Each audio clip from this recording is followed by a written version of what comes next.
India, that is Bharat, is our new topic that we are going to cover, and here we will see some important question answers from the chapter.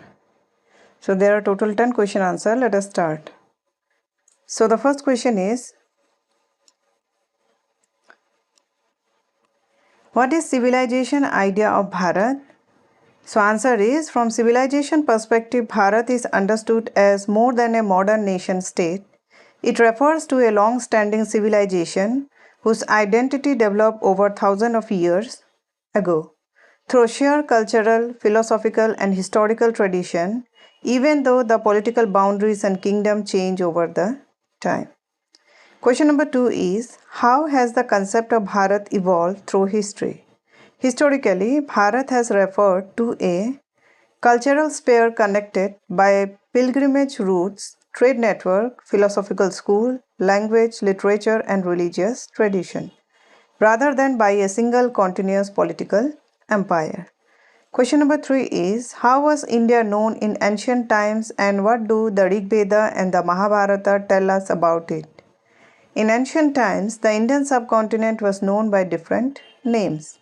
In the Rig Veda, the northwestern region of the subcontinent is referred to as Sapta Sindhava. The Mahabharata mentioned many regions that were part of the cultural and geographical landscape of ancient Bharat, including Kashmira, Kurukshetra, Vanga, Parag Jyotish, and Kutch. Question number 4 is, why is it difficult to identify the ancient name of the Indian subcontinent? Because different ancient texts use different names for the region, often depending on the historical, geographical, or cultural context. The Rig Veda refers mainly to the northwestern region as Sapta Sindhava. The Mahabharata uses the term Bharatvarsha and Jambudvipa. Since these names were used in different periods and different purposes, historians cannot identify one single ancient name that was used uniformly for the entire subcontinent. Question number 5 is, what clue do Emperor Asoka inscription provide about the ancient name of the Indian subcontinent?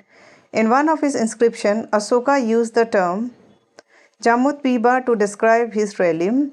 His inscription suggests that Jambudvipa name for the vast region in the 3rd century BCE and provide valuable historical evidence for understanding how the subcontinent was identified in ancient times. Question number 6. What is the meaning of the term Jambudvipa and how did it come to refer to Indian subcontinent? So the term literally means Jambudvipa means the island of the jamun tree, also known as the jambul tree, Malabar plum or Indian blackberry, is a native tree to the Indian subcontinent. Jambudvipa was the name given to the land associated with the jamun trees. Over the time, the term came to refer the Indian subcontinent and was used in ancient texts and inscriptions, including those of Emperor Asoka. Question number 7. What does the use of name Bharat in North India and Bharatam in the South India indicate?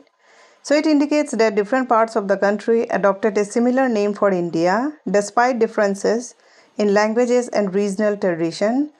While the pronunciation and the spelling vary, both names refer to the same ancient land and reflects a shared cultural and civilization identity. How did ancient Tamil literature describe India? Ancient Tamil literature described India as stretching from Cape Kumari in the south to the Great Mountain in the north and from the Eastern Ocean to the Western Ocean. This shows the geographical extent of India. Question 9 is, how did foreign visitor contribute to the name India? Foreign visitor name derived from the Sindhu refer to the land beyond it.